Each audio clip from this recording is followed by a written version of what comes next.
Olá, boa noite. Operação policial cumpre mandados na região lagunar de Maceió. E você vai ver também no JE. Reajuste de 45 centavos a mais na passagem de ônibus é criticado pelos passageiros. Por causa de falha em componente, gerador do HU não funciona e paralisa atendimento. E um projeto da UFAL pretende transformar energia solar em elétrica, que será consumida no próprio campus da universidade. A partir de agora, no Jornal do Estado.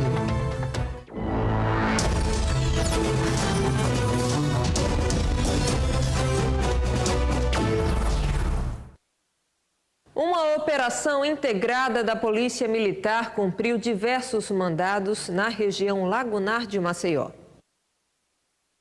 A operação contou com guarnições de vários batalhões da Polícia Militar. Teve também apoio da aeronave da Secretaria de Segurança Pública. A Operação Lagoa cumpriu 24 mandados de busca e apreensão. Os mandados foram solicitados à 17ª Vara Criminal da capital pela Delegacia de Narcóticos, com base nas investigações realizadas aqui na Brejal. De acordo com a polícia, uma pessoa identificada apenas por Coroa entrou em confronto com a polícia e acabou falecendo. Paulo Sérgio Caetano foi preso em casa. A mulher do acusado conta que a polícia apreendeu dinheiro do estabelecimento comercial. Dinheiro de fazer pagamento da venda da minha cerveja que eu trabalhei na terça-feira de Natal. Estava com os pagamentos lá tudo separado para fazer pagamento e eles levaram e não me mostraram mais nada. Só quando eu fui procurar não estava mais nada. Tudo aberto as gavetas e sem dinheiro nem nada. No capô da viatura, os PMs faziam um levantamento da apreensão. Quase meio quilo de maconha estava dentro deste cilindro de efeitos especiais. Foram presos também Fernando Ferreira e um homem conhecido como Bença. Os policiais constataram que ele possuía mandado de prisão em aberto. Na operação, um revólver calibre 38 foi apreendido e encaminhado para a Delegacia de Narcóticos. O corpo da menina morta em um acidente de carro na L-101 Norte, em Guaxuma, foi enterrado hoje. Familiares e amigos estavam desesperados. O velório aconteceu no Alto de Ipioca. Familiares e amigos foram dar o último adeus para Emily Clévia da Silva Santos, de 10 anos. Emoção e lágrimas marcaram a despedida da menina, morta em um acidente de trânsito na noite de Natal na Garça Torta. Emily completou 10 anos no último dia 3 de dezembro. Na noite do acidente, a criança e a família comemoravam o Natal em um shopping da capital e também na orla da Ponta Verde. Quando o acidente aconteceu, toda a família estava retornando para casa no Alto de Ipioca. Estava minha filha, a mãe dela, e um amigo delas e o filho do amigo dela. Quando ela tentou livrar o carro, mas achou que a primeira pancada foi do lado dela, pensou que só tinha conseguido bater na porta do carro, mas infelizmente bateu mais atrás, que foi justamente onde estava minha filha. Quem dirigiu o veículo era a mãe dela? A mãe que dirigia. Então ela tentou tirar o carro da pista para evitar a colisão? Sim, sim. Ela tentou tirar, falou bastante, me pediu desculpa porque não conseguiu salvar a nossa filha, mas ela tentou. Esta foto mostra Emily no shopping horas antes do acidente. No momento da colisão, a criança estava dormindo no banco traseiro. A menina sofreu a força do impacto e não resistiu aos ferimentos. Segundo a polícia, o motorista do carro que bateu com o veículo onde estava Emily e a família não foi encontrado no local do acidente. Foi com inconformidade pela partida precoce que a família e amigos fizeram o cortejo fúnebre de Emily até o cemitério de Alto de Ipioca. Agora só restam as lembranças de uma criança cheia de sonhos, querida por todos e que deixa um imenso vazio. Muito difícil perder minha filhinha. Fez aniversário agora no mês de dezembro. Tá aí na situação. Minha filha, um amor de pessoa. Não tem explicação.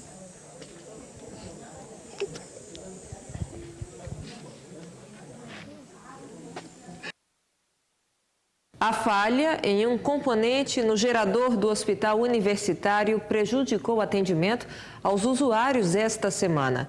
Teve até uma gestante que precisou ser removida pelas escadas.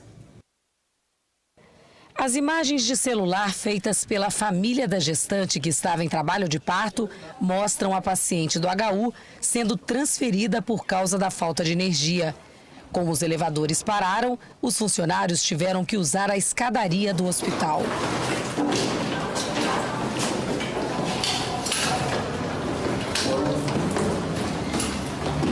A queda de energia no hospital universitário na manhã da última quarta-feira durou cerca de 2 horas.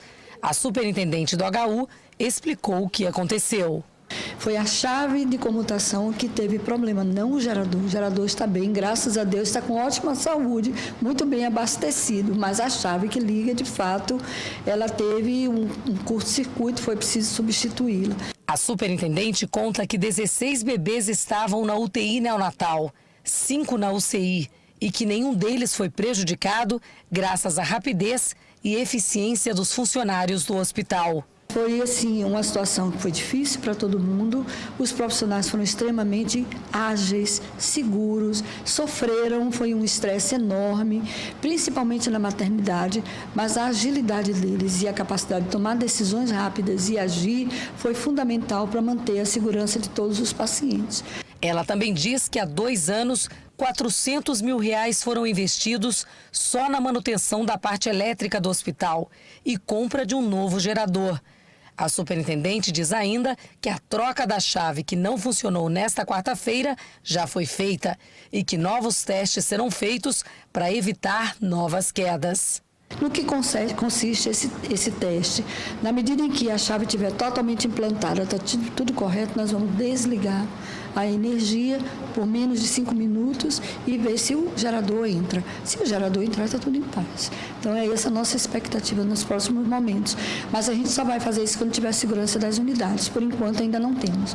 É preciso que todo mundo esteja a postos, prontos, para na hora que a gente desligar, se o gerador não entrar, avisar para que a gente retome a energia da Equatorial.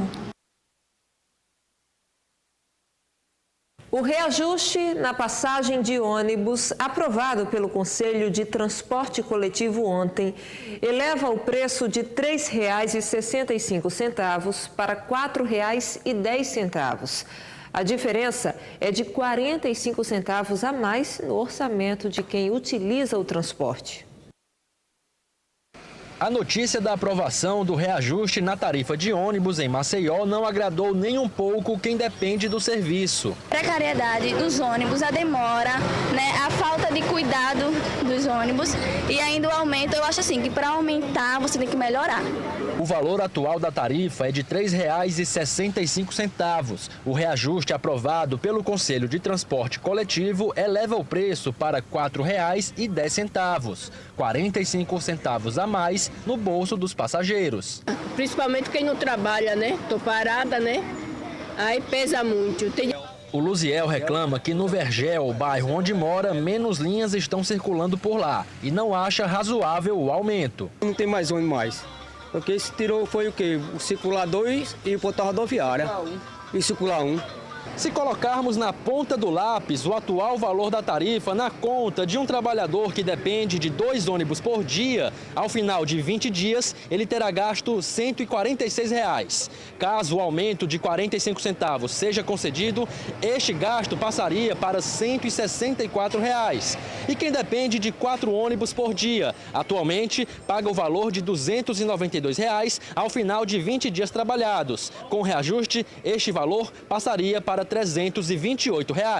A decisão pelo aumento foi tomada após discussão sobre uma planilha elaborada por uma consultoria que indicou a necessidade do reajuste para equilibrar a economia do sistema. Mas a decisão do aumento será tomada pelo prefeito Rui Palmeira. Passamos pelo Ministério Público, houve uma recomendação do Ministério Público para o reajuste, porém recomendando também que a tarifa fosse apenas da tabela paramétrica, que é uma tabela basicamente de reposição, e o principal, renovação de frota. Se não houver renovação de frota, e essa frota começa a ser renovada a partir de janeiro com a chegada de 20 carros, mais 20 carros em março e daí por diante, não haveria reajuste, como não houve ano passado. O Sindicato dos Rodoviários, que ocupa cadeira no Conselho, votou favorável ao reajuste. Segundo o representante da categoria, por não haver subsídios municipais no transporte, o aumento ajudaria a manter os custos, como o pagamento de pessoal. Em todos os cantos tem a desoneração de alguns tributos no sistema de transporte. Em Maceió não tem. Por isso que a população fica subcarregada de pagar uma tarifa tão cara. E o sistema de transporte fica sucateado porque, com a tarifa defasada, o sistema de transporte é nessa precariedade. Movimentos contrários ao reajuste irão pedir a anulação da reunião do Conselho, que deliberou pelo aumento na tarifa. Sequer o regimento do Conselho nos foi cedido, nós solicitamos, nos foi negado, solicitamos vistas também, que é os dados que embasam esse aumento da tarifa, e também nos foi negado. Então é uma situação extremamente escondida da população, não querem ser transparentes com relação aos dados, com relação à situação real do transporte público de Maceió, e enquanto estudante, enquanto usuários, nós não podemos permitir que isso aconteça. Recentemente, 2 casos de ataques de cães ganharam o noticiário nacional e deixaram a população assustada. Um deles resultou na morte de uma criança. A nossa equipe foi ouvir especialistas sobre os cuidados e orientações em casos como estes. Edvick já foi atacada por cães 2 vezes. Apesar do tempo, ela nunca esqueceu a experiência e o medo que sentiu naqueles momentos. Eu vinha passando do colégio com a minha filha pequena, ela tinha 5 anos. E eu ia passando, ele saiu de dentro para fora, um cachorro grande, não era de raça. Ele era um cachorro que chama vira-lata, né? Mas muito grande, ele era grande, que quando ele saiu de dentro para fora, já foi pegando na minha coxa aqui e mordeu com a calça jeans, com tudo. E eu saí correndo com medo dele, não fui para cima dele, não fiz nenhuma defesa. E saí correndo, aí o dono saiu logo e pegou ele. E a outra vez eu tinha mais ou menos uns 50 anos, está fazendo uns 10 anos, 11 anos que eu tenho 61. E aí eu ia passando aqui perto com a carne, vinha do açougue, e um cachorro também saiu de dentro de casa e a mulher não viu, esse é cachorro cuidado, bem, entendeu? Aí ele foi e mordeu também no meu pé. Recentemente, 2 casos de ataques de cães chamaram a atenção. Um deles ocorreu em São Paulo, quando uma criança pulou o muro do terreno de uma empresa de ônibus e foi atacado por 6 cães. Luiz Fernando Silva Teixeira, de 10 anos, foi atendido por uma equipe médica, mas não resistiu aos ferimentos e morreu no local. O outro caso foi registrado no Rio de Janeiro. João Paulo, de apenas 4 anos, foi atacado quando passeava pela rua com a babá. Um rapaz que passava pelo local naquele momento teve a iniciativa de socorrer o garoto e conseguiu salvar o menino. Segundo especialistas, ataques assim não são comuns e, em alguns casos, ocorrem por falta de adestramento do cão. Desde os seus 3 meses de idade já pode ter alguns ensinamentos e aos 6 meses, propriamente dito, começa o adestramento. E o ideal é que seja através de um profissional credenciado, né? Às vezes as pessoas pegam cães de raça pitbull, rottweiler, seja lá qual for, e criam o animal preso em casa. Quando o animal está grande, bonito, é que ele vai para a rua para mostrar o animal na rua. E o animal não teve experiência nenhuma de socialização, né? Não sabe que é uma criança, vê a criança ali como outro animal, né? E você cria um cão descontrolado. Segundo o capitão Alex, um dos responsáveis pelo canil do BOPE, não é a raça que define o cão, e sim a forma como está sendo criado, ensinado. Aqui, cães como o Brad, um Rottweiler, conseguem ser dóceis e obedientes e só atacam sob comando de seus adestradores. Por isso, a orientação é sempre adestrar o cão desde pequeno. Olha, gente, até eu que tenho muito medo de cachorro, topei o desafio de chegar bem pertinho do Brad. Sob o comando certo, ele pode ser um cão agressivo ou extremamente dócil, como agora. Não apresenta risco nem ameaça.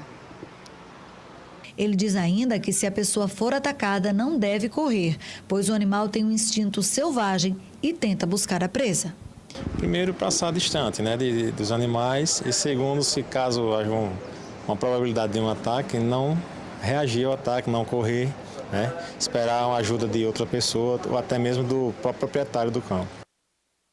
O prefeito Rui Palmeira vistoriou hoje as obras da Avenida Ministro Humberto Gomes de Barros, via que vai ligar a Avenida Cachoeira do Meirim, no Benedito Bentes, ao conjunto Graciliano Ramos. Com um investimento de R$ 5.600.000, os trabalhos de pavimentação, drenagem e passeio público fazem parte do programa Nova Maceió. A seguir, o projeto da UFAL pretende transformar a energia solar em elétrica para ser consumida no próprio campus da universidade. O JE volta já. Estamos de volta e já falando de futebol, porque tem contratações nas áreas de CSA e CRB. Claro, isso é assunto para o Emerson Júnior, então eu já passo a bola para ele. Fala, amigo. Boa noite, Thalino. Um abraço para você e para os amigos de casa. Olha, o time do CRB fez alguns anúncios, sobretudo no Natal, através do presidente Marcos Barbosa, como destaque o atacante Léo Gamalho. Os outros jogadores que foram anunciados são jogadores desconhecidos, o atacante Érico, o atacante Dudu, anunciou o jogador também por sistema defensivo, mas como destaque, sem dúvida nenhuma, é o Léo Gamalho, jogador que há 2 temporadas do CRB tentava contratar e não conseguia, e dessa vez conseguiu, foi o principal jogador anunciado até agora. O CRB segue no mercado, tem uma negociação muito difícil, tentando a contratação do Rafael Longini, jogador que pertence ao Santos, mas ele é um jogador muito caro. O CRB tenta dar essa cartada aí, mas deve confirmar para o comando do ataque o Ronei, jogador que defendeu o Sampaio Corrêa no Campeonato Brasileiro da 3ª Divisão. Já o CSA teve 2 presentes de Natal. O presente Rafael Tenório anunciou o meia Renatinho, excelente jogador, tem 10 gols nessa temporada, sendo meia, né, que é uma posição que não marca muitos gols. Ele que estava no Goiás e vem para o time do CSA. E anunciou também a contratação do Rodrigo Pimpão, jogador que fez destaque vestindo a camisa do Botafogo por algumas temporadas, foi o grande nome do comando do ataque da equipe carioca e chega agora para o time do CSA, que hoje deve confirmar o volante Iago, que estava no Esporte Clube do Recife, vai confirmar também o volante Richard Franco, que defendeu a equipe do Avaí, e tenta a contratação do melhor goleiro da Série B deste ano, que foi o Thiago Rodrigues, defendendo o Paraná. O CSA vai montando um baita de um time para a próxima temporada. Tá bom, Italine? Um abraço para você e boa sequência de jornal. Valeu, Emerson. Um projeto da UFAL pretende transformar a energia solar em elétrica, que será consumida no próprio campus da universidade. Esta será a primeira mini-usina solar do estado de Alagoas. Foram 6 meses de pesquisa até que professores e alunos da graduação e pós-graduação de cursos de energia chegassem até o projeto da mini-usina solar da UFAL. A ideia, aprovada em um edital de eficiência energética da ANEEL, garantiu um investimento de R$ 2 milhões para a universidade. Vai ser um laboratório, né? Então, contribui para a pesquisa, para o ensino, e depois a gente fortalece uma perspectiva sustentável na sociedade, né, com essa energia solar sendo referência na universidade, né, no estado de Alagoas. A gente vai incentivar a energia renovável no estado de Alagoas. Então, foi um projeto de eficiência energética. Eu compus um grupo de trabalho assim que assumi a gestão, para a gente pensar isso para a universidade, e a gente foi além. Concorremos a esse edital da ANEEL, que, por coincidência, né, aconteceu em 2016, vencemos, né, fomos contemplados entre as universidades que concorreram, apenas 24 foram contempladas. A UFAL foi, né, teve uma grande colocação, ficou em 4º lugar no Brasil, e a gente está com esses recursos já estamos desenvolvendo, sob a coordenação do professor Márcio e outros professores, pesquisas. E agora vamos, a partir do dia 9 de janeiro, já ter o cronograma da Equatorial a ser apresentado para que a gente tenha o início das obras. A primeira mini-usina solar do estado de Alagoas vai ser construída neste terreno, ao lado do Fórum Universitário, bem na entrada da UFAL. Ela vai contar com 360 painéis fotovoltaicos capazes de gerar 23 mil quilowatts de energia por hora. A geração corresponde ao consumo de energia elétrica de 70 casas de médio porte e vai reduzir a conta de energia da universidade. A gente vai ter uma economia mensal, em torno de, inicialmente, de R$13 mil na nossa conta, que é uma conta pesada para a universidade, mas é um início. Mas a energia hoje que a gente pretende, que se projeta nessa mini usina, é de o que corresponde a 70 casas de porte médio, o fornecimento para 70 casas. Então, já é um início e certamente fomenta toda a eficiência energética e mini gerações. Esse foi o edital. Então, a gente já tem a contrapartida, que é ter lâmpadas LEDs, e a gente já instalou essa contrapartida, por exemplo, a nossa biblioteca já tem lâmpadas LED, enfim. A gente já começou com esse projeto, mas a instalação da mini usina, que é o ápice, eu diria, está previsto para esse semestre, próximo semestre. As obras devem começar em janeiro e a previsão é que a mini usina comece a operar no final de junho de 2020. O Jornal do Estado fica por aqui. Para outras notícias, você pode acompanhar nossas redes sociais. Eu te desejo uma maravilhosa noite de sexta-feira, um fim de semana tranquilo, na paz, e te espero na segunda, se Deus quiser, às 7h20 da noite. Vamos juntos, eu e você? Tchauzinho, até segunda.